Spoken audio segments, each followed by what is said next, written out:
கேபிள்கள் கட்டானனால தான் இருக்கு, வேற எதுவும் இல்லை. அனிதா ராதாகிருஷ்ணனும் பாத்தீங்கன்னா ராஜேந்திர பாலாஜி ஒரு முக்கியமான கருத்து சொல்லியிருக்காங்க. 6 மாதத்துல ஆட்சி புதிய ஆட்சி வரும், அதே போல ஏன் ஸ்டாலின் கோபம் வந்தா இந்த ஆட்சி போயிடும் அப்படின்ற மாதிரி கருத்து வந்து எனக்கு என்னமோ திமுக அதிமுக ரெண்டு கூட்டணிக்கு ஒருங்கிணைப்பாளரா திரு KT ராஜேந்திர பாலாஜி அனிதா ராதாகிருஷ்ணன் இருக்க போறாங்கன்னு நினைக்கிறேன். ஏன்னா அவங்க ரெண்டு பேரும் தான் அந்த ரெண்டையும் சேர்த்து வச்சு பேசுற மாதிரி இருக்கு. ஸ்டாலின் கோவப்பட்டா இல்ல ஸ்டாலின் கோவப்பட வேண்டும் என்று திரு KT ராஜேந்திர பாலாஜி ஆசைப்படுவதும் இல்ல அனிதா ராதாகிருஷ்ணன் பேசுவது ரெண்டு பேருடைய கூட்டணிக்கு திமுக அதிமுக ரெண்டு பேர் கூட்டணியா இருக்க போறதுக்கு இவங்க ரெண்டு பேர் தான் வந்து பிராண்ட் அம்பாசிடரா இல்ல ஒருங்கிணைப்பாளர் இருக்க போறாங்கன்னு தெரியல. இவங்க என்ன முயற்சி எடுத்தாலும் இதுல ஒன்னும் அசைய போறது இல்ல. ஸோ KT ராஜேந்திர பாலாஜி அடுத்த உள்ளாட்சி தேர்தலுக்கு வரைக்குமே அவர் வந்து எங்க இருக்க போறான்னு தெரியல. இங்க சவுத்துல வந்து அதிமுக எங்கேயுமே வந்து கிளை கழக முறை அதிமுகன்ற கட்சியே இல்லாம தான். அதிமுகன்ற கட்சி வந்து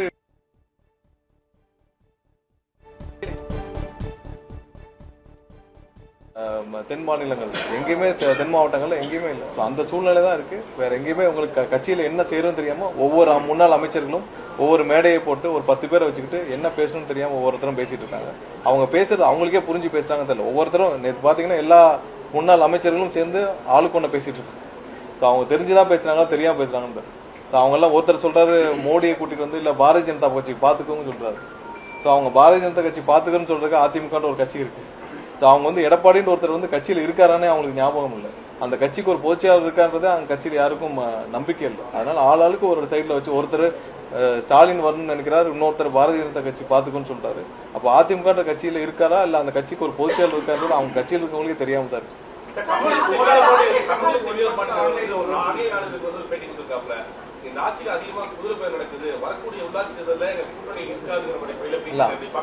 குதிரை பேரத்துல யாரு மாட்டிருக்கான்னு உங்களுக்கு தெரியும். குதிரை பேரத்துல செந்தில் பாலாஜிக்கு சொந்த நெருங்கிய நபர்கள் கைது செய்யப்பட்டிருக்காங்க. குதிரை பேரம்னா முதல்ல எல்லாரும் புரிஞ்சுக்கணும், யாராவது பணம் கொடுத்து யாரையாவது வாங்க முயற்சி செஞ்சால்தான் குதிரை பேரம். யாராவது ரிசைன்மெண்ட் வராங்கன்னு வச்சுக்கோங்க.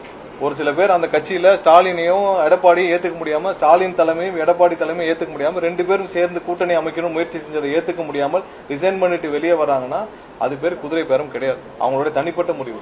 குதிரை பேரத்தில் கைது செய்யப்பட்டது செந்தில் பாலாஜியும் அவர் கூட இருந்த நபர்களும் 8 பேர். அது சம்பந்தப்பட்ட 50 லட்சத்துக்கு மேல ஹவாலா பணம் மாட்டி இருக்கு. சோ அது சம்பந்தமான அடுத்த கட்ட ஒவ்வொரு என்கொயரியும் போயிட்டு இன்னைக்கு கூட 4 பேர் அதிகமா விசாரணை செய்யப்பட்டிருக்காங்கன்னு சொல்லி செய்திகளை பார்த்தோம். குதிரை பேரம்னா எல்லாரும் புரிஞ்சுக்கணும், யாராவது காசு கொடுத்து வாங்க முயற்சி செய்தால்தான் குதிரை பேரம். யாராவது வந்து ரிசைன்மெண்ட் வராங்கன்னா யாரையும் இங்க நாங்கள் அழைக்கவில்லை, யாரையும் வந்து நீங்கள் வாங்கன்னு சொல்லல. அந்தந்த தலைமையில எடப்பாடியும் ஸ்டாலினையும் நம்பாமல் வெளியில வர்றவங்களுக்கு வெளியில வந்து ரிசைன்மெண்ட் வர்றவங்களுக்கு என்ன ஆப்ஷன் இருக்கும்? அவங்க வந்து கட்சியில சேர்றவங்க யாரும் சேர முடியாது சொல்லுங்க. இல்ல அவர் எந்த எண்ணத்தில் சொன்னார்னு தெரியல. குதிரை பேரம்ன்றது வந்து கண்டிப்பா அவர் வந்து ஒருவேளை செந்தில் பாலாஜியோட நெருங்கிய நபர்கள் இப்ப மாட்டிருக்காங்களே அதை கூட அவர் மைண்ட்ல வச்சு சொல்லிருக்கலாம். நாங்கள் அது என்னன்னு தெரிஞ்சுக்கிறோம். பட் அவர் சொன்னதா இதாதான்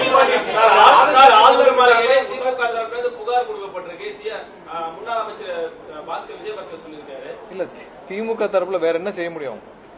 அவங்க வந்து இப்ப ஆளுநருக்கு கடிதம் எழுதுறாங்க, சிபிஐக்கு கடிதம் எழுதுறாங்க. ஏன் RS பாரதிக்கு தெரியாதா? சிபிஐக்கு கடிதம் எழுதுனா சிபிஐ வந்து விசாரிக்குமா? சிபிஐக்கு யாரு ஹேண்ட் ஓவர் பண்ணா? ஒன்னு கோர்ட் ஹேண்ட் ஓவர் பண்ணா இல்ல கவர்மெண்ட் ஹேண்ட் ஓவர் பண்ணும். RS பாரதி கடிதம் எழுதுனால ஹேண்ட் ஓவர் பண்ண முடியாது.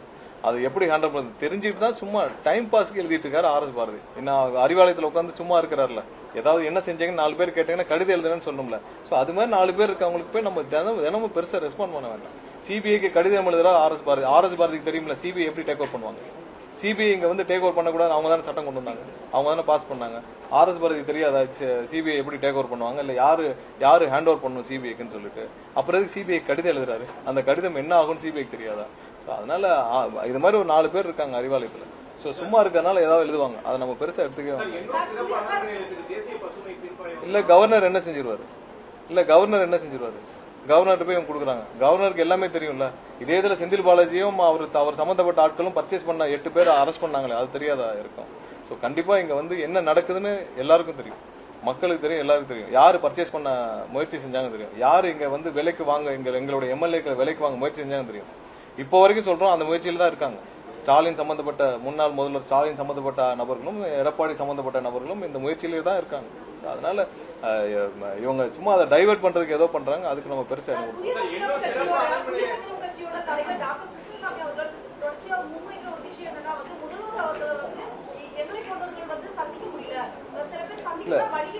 இன்னைக்கு அதிகபட்சம் இன்னைக்கு தலைமைச் செயலகத்திலிருந்து எல்லாரையும் சந்திக்கிற ஒரே முதல்வர் எனக்கு தெரிஞ்சு நம்மளுடைய முதல்வர் மட்டும்தான். இதுக்கு முன்னாடி எல்லாரும் தலைமைச் செயலகத்துல ஒரு மணி நேரம் வருவாங்க, ஏதாவது நிகழ்ச்சியை தொடங்கி வச்சுட்டு போயிடுவாங்க. அதிகபட்சம் காலையில 9 மணிலிருந்து சாயந்தரம் 5 மணி 6 மணி வரைக்கும் தலைமைச் செயலகம் எல்லாரையும் சந்திக்கிறார். கண்டிப்பா அவர் யார் மூலமா முயற்சி செஞ்சான்னு தெரியல. கண்டிப்பா நேரடியாக முதல்வர் அலுவலகத்துக்கு யார் வேணாலும் தொடர்பு கொள்ளலாம். கண்டிப்பாக டைம் வழங்கப்படும். அது எந்த முறை இரட்டைமலை சீனிவாசனோட கொள்ளு பேச்சு அவர்களே அவர் முதலமைச்சராக பொறுப்பேற்றது இது வரைக்கும் நான் சந்திக்க முயற்சிக்கிறேன், எனக்கு இது வரைக்கும் அப்பாயின்மெண்ட் கிடைக்கல, சென்னை இல்ல அதான் சொல்றேன். நீங்க எல்லாம் பத்திரிகையாளர் இருக்கீங்க, யார் மூலமா அப்ரோச் பண்ணா முதல்வர் அலுவலகத்துக்கு தொடர்பு கொண்டா அப்பாயின்மெண்ட் கிடைக்கும் தெரியும். தினமும் முதல்வர் எல்லாரையும் சந்திச்சுட்டு தான் இருக்கிறார். உங்களுக்கு தெரியும் யாரும் சந்திச்சுட்டு இருக்காங்கன்னு. அதுல ஒரு சில பேர்கள் அவங்க தொடர்பு கொள்ள முடியாமல் இல்ல யாரை மூலமா தொடர்பு கொள்ள தெரியாமல் இருக்கலாம். பட் அவங்களுக்கு கண்டிப்பா முதல்வர் அலுவலகத்துக்கு தொடர்பு கொண்டால் கண்டிப்பா அப்பாயின்மெண்ட்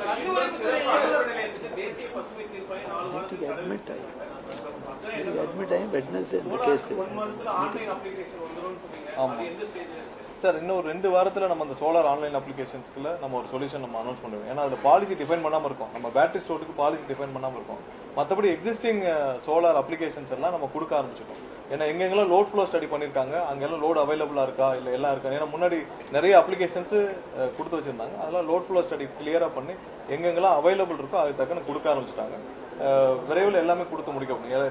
இந்த ரீபவரிங் இல்ல ரீநேமிங் எல்லாம் வந்து ஒவ்வொன்றா கொடுக்க ஆரம்பிச்சிருக்காங்க. அதெல்லாம் ஒன்றும் சுப்ரீம் கோர்ட் வந்து 3 லாங்குவேஜ் பாலிசி இம்ப்ளிமெண்டேஷனுக்கு ஸ்டே தர மறுத்ததாக தமிழ்நாடு கவர்மெண்ட் 3 லாங்குவேஜ் பாலிசில என்ன மாதிரியான நடவடிக்கையை ஃபாலோ பண்ணணும்? இல்ல நம்ம என்ன கடைபிடிச்சிட்டு இருக்கோமோ, நம்ம அதை என்ன 2 லாங்குவேஜ் நம்ம என்ன கடைபிடிச்சிட்டு இருக்கோமோ அதுல எந்த மாற்றமும் இருக்காது. ஸோ அது சம்பந்தமா சட்டப்பூர்வமா என்ன செய்யணுமோ அது அந்த முன்னெடுப்பை செய்வோம் சார். நம்ம பாலிசியில என்ன சேஞ்சஸ் இருக்கு.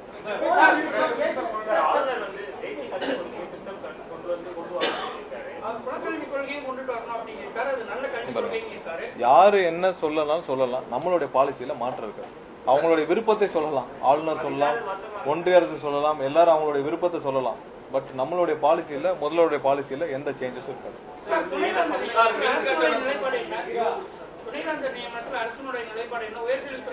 உங்க எல்லாருக்கும் தெரியும், துணைவேந்தருடைய நியமனத்துல கோர்ட்லயும் பெண்டிங் இருக்கு. இது எல்லாமே கவர்னர்ட்டையும் பெண்டிங் இருக்கு. சட்டப்பூர்வமாக நம்ம அதை வந்து ஹைகோர்ட்லயும் பேசிட்டு இருக்கோம். கண்டிப்பா இப்போ வந்து 5 பேர் கொண்ட குழுவை நம்ம ப்ரொபோஸ் பண்ணிருக்கோம்.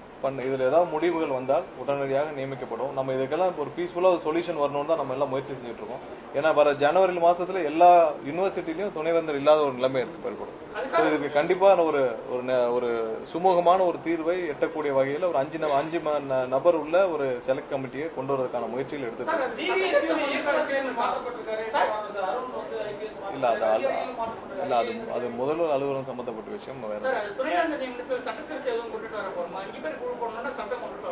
இல்ல அதற்கான முயற்சிகள் நடந்துட்டு இருக்கு. ஃபைனலைஸ் ஆனோன்னு சொல்றோம். சோ அந்த மாதிரியான முயற்சிகள் நடந்து துணைவேந்தர் நியமிக்கப்பட்டு இந்த அனைத்து நம்மளுடைய யூனிவர்சிட்டி எல்லாம் சீரமைக்கப்படணும். நிறைய பெண்டிங் போஸ்ட் இருக்கு, நிறைய பேர் கான்வெகேஷன் நடக்காம இருக்கு, நிறைய பல வருஷங்களா எல்லாம் பெண்டிங் இருக்கு. இது சீரமைக்க வேண்டும்.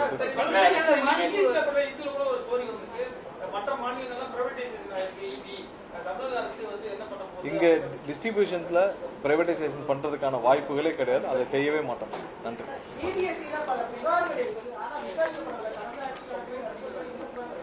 எல்லா புகார்களும் பல ஆட்சியில எப்படி ஹேண்டில் பண்ணுவாங்க உங்களுக்கு தெரியும். அவங்க வந்து சொல்லுவாங்க, செய்ய மாட்டாங்க. பட் இந்த ஆட்சியில என்னென்ன புகார்கள் இருக்கோ அனைத்திற்கும் விரைவாக நடவடிக்கை எடுக்கப்படும். நிறைய புகார்கள் வாங்கப்பட்டிருக்கு. எல்லாமே அப்பப்போ வந்து விசாரணை நடைபெற்றிருக்கு. இப்ப கடந்த வாரத்தில் 2 புகார்கள் இருக்குல்ல, சிங்கப்பூர்லாம் போயிட்டு வந்தாரு. அதெல்லாம் இந்த புகாரின் அடிப்படையில் தானே. பல வருஷம் பெண்டிங்ல இருந்ததெல்லாம் வந்து ஒரே வாரத்துல எஃப்ஐஆர் ஃபைல் பண்ணி சம்மனும் அனுப்பப்பட்டு சம்மன் போறது தெரிஞ்சு சிங்கப்பூருக்கும் போயிட்டு வந்தார்ல. சோ அந்த மாதிரி எல்லாமே துரிதமாக நடவடிக்கை எடுக்கும். இல்ல நடந்துட்டே இருக்கு. ஒவ்வொரு கலெக்டர்ல இல்ல ஒரு பெரும்பாலும் முடிஞ்சிருச்சு. ஒரு சில இடத்துல பெண்டிங் இருக்கிறதெல்லாம் வந்து திரும்பவும் நியமிக்கப்பட்டு வந்து மாவட்டத்துல ஒரு சில சப்கோர்ட் இல்ல இந்த மாதிரி சின்ன இடத்துல பெண்டிங் இருக்கும். அதெல்லாம் முடிஞ்சிருக்கு. 80% நடைபெறும். 80% நியமிக்கப்பட்டு முடிவடைஞ்சிருச்சு. ஒரு சில இடங்கள்ல வந்து அங்கங்க பெண்டிங் இருக்கு, ரிஜெக்ஷன் வந்திருக்கிறதுலாம் திரும்ப மாவட்ட ஆட்சியர் வேலிடேட் பண்ணி ப்ரொபோஸ் பண்ணுறாங்க.